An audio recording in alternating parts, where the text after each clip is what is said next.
ఈరోజు గురు పూర్ణిమ. గురువుని తలుచుకోవడం కోసం మనం అందరం కూడా ఈ కార్యక్రమాన్ని పెద్ద ఎత్తున జరుపుకుంటున్నాం. రాష్ట్రమంతా ఒక పండుగలాగా ఈ కార్యక్రమాన్ని ఏర్పాటు చేసుకుంటున్నాం. ఈరోజు ఇక్కడికి వచ్చిన మిమ్మల్ని అందరినీ తల్లి తండ్రికి కూడా బాధ్యత ఉంది. చాలా మంది తల్లిదండ్రులు వచ్చేది మన పిల్లలకు 1 ఎకరా భూమి కొనిద్దామని ఆలోచిస్తాం, లేకపోతే ఏదో కష్టపడదాం అని మీరు ఆలోచించుకుని నిరంతరం పిల్లల్ని నిర్లక్ష్యం చేసే పరిస్థితికి వస్తున్నారు. దానికి నేను కూడా ఉన్నా. ఒక మాటలో చెప్పాలంటే ఇప్పుడే మంత్రి గారు ఒక మాట అన్నారు. నేను 1978లో ఎమ్మెల్యే అయ్యాను, అక్కడి నుంచి మంత్రి అయ్యాను, ముఖ్యమంత్రి అయ్యాను, రాజకీయాల్లో బిజీగా ఉన్నాను. కానీ ఏ రోజు కూడా నేను పేరెంట్స్ కమిటీ మీటింగ్కి లోకేష్ స్కూల్కి వెళ్ళా, కాలేజీకి వెళ్ళా, ఎప్పుడూ వెళ్ళలేదు. కానీ మా మిస్సెస్ అయితే నిరంతరం పర్యవేక్షించి బాగా చదివించాలని ఆలోచించడమే కాకుండా అన్ని మీటింగులకు వెళ్లి కడకు స్టాన్ఫోర్డ్ వరకు చదివించడానికి కృషి చేసిన వ్యక్తి మా మిస్సెస్. అది తల్లి ప్రాధాన్యత. ఇక్కడ కూడా నేను చూస్తున్నా మిమ్మల్ని అందరినీ.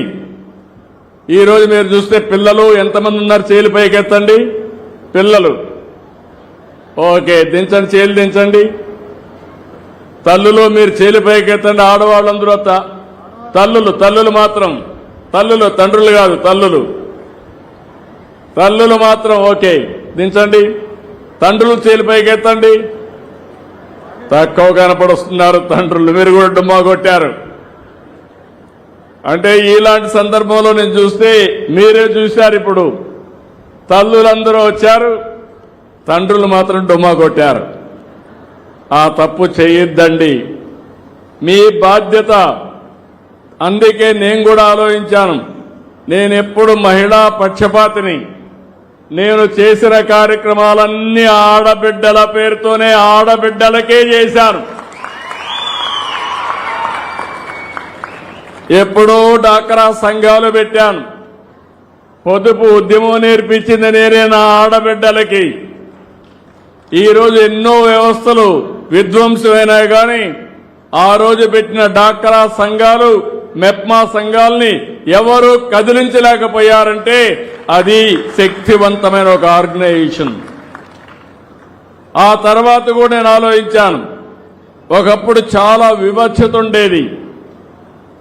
ఆడబిడ్డల్ని మగవాళ్ళు ఇంట్లో తల్లి కూడా చదివించేది కాదు.